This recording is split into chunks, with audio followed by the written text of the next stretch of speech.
ذو النورين عثمان بن عفان رضي الله عنه وأرضاه. Cheikh Hafidahullah, Cheikh Al-Wahyawi dit qu'il a, ce compagnon, rassemblé plusieurs paires de bienfaits et de mérites. Déjà, il a une paire de hijra. Il a fait les deux hijra, le hijratan, la première et la seconde. Il a participé aux deux.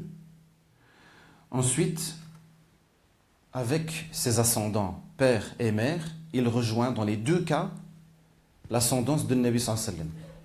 Via son père, il rejoint l'ascendance du prophète Mohammed sallallahu alayhi wa sallam à Abdou Manaf. Muhammadou sallallahu alayhi wa sallam, Muhammad ibn Abdillah ibn Abdil Muttalib ibn Hashim ibn Abdi Manaf. Là, ils ont un grand-père commun, un ancêtre commun, ici Abdou Manaf pour Uthman radiyallahu anhu. Et sa mère c'est Arwa, qui est la fille de Hakim, qui elle est la fille de Abdul Muttalib. Donc il rejoint la généalogie ou l'ascendance prophétique dans des deux voies, père et mère. Il s'est marié bien sûr avec deux filles de Nabi sallallahu alayhi wa sallam. Sur combien? Deux filles sur combien? Sur 4. 2 filles sur 4. Donc la moitié des filles de Nabi sallallahu alayhi wa sallam s'est mariée avec Uthman. Ou plutôt, c'est mieux de dire, le prophète sallallahu alayhi wa sallam a marié la moitié de ses filles à Uthman. Parce que c'est le père qui marie. Et ici, c'est le prophète Mohammed sallallahu alayhi wa sallam. La première fut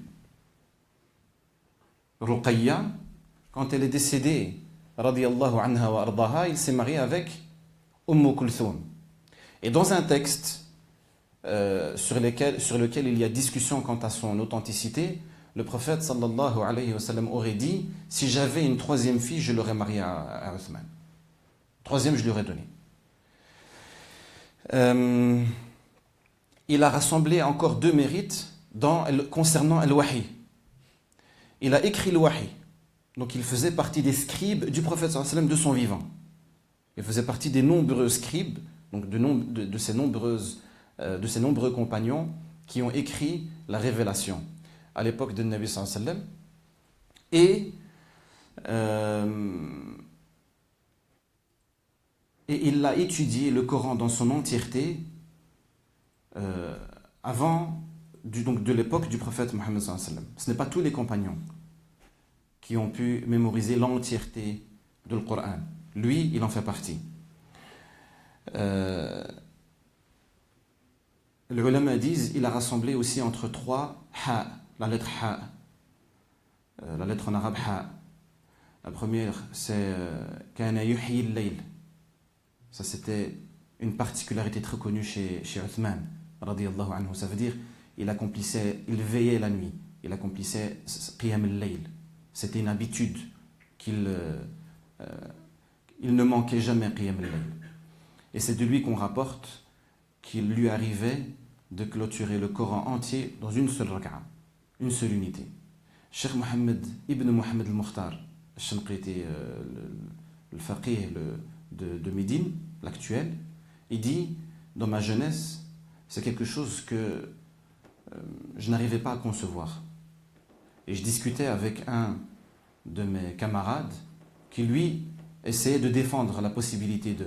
Il dit: je suis rentré chez mon père un jour et je lui ai évoqué la discussion que j'ai eue avec mon camarade, et il lui a dit, son père, il lui répond, il lui dit: Abni, il m'arrive des fois de commencer de fatah al-Qur'an au début de la nuit et j'arrive à la fin du Qur'an dans la même nuit sans m'en rendre compte.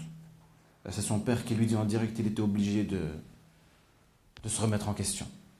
Ensuite, le deuxième ha, tastahyi minhu al-malaika.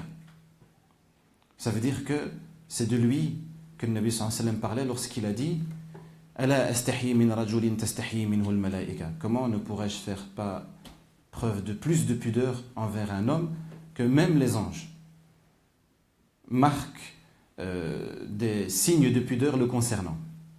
Il était extrêmement pudique.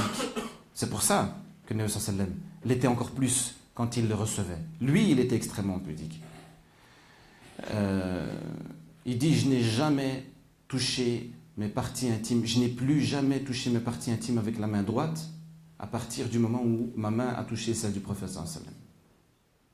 Même si on sait que ça fait partie des bienséances d'éviter à tout prix, certains l'interdisent catégoriquement, de toucher ses parties intimes avec la main droite. Et la troisième, c'était le récit de Hira, où il est rapporté qu'il était avec le prophète sallallahu alayhi wa sallam sur Hira, et que le Hira a tremblé.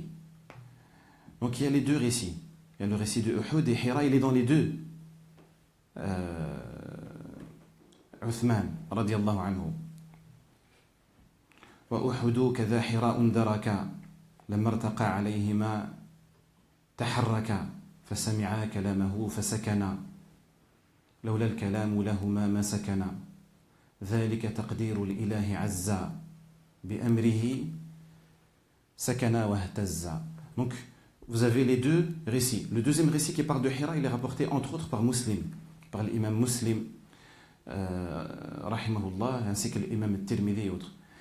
Et dans certaines versions, il est dit qu'il était seul, dans d'autres, il est dit qu'il était presque avec l'entièreté de l'Ashara qui sont promis au paradis. Ali ibn Abi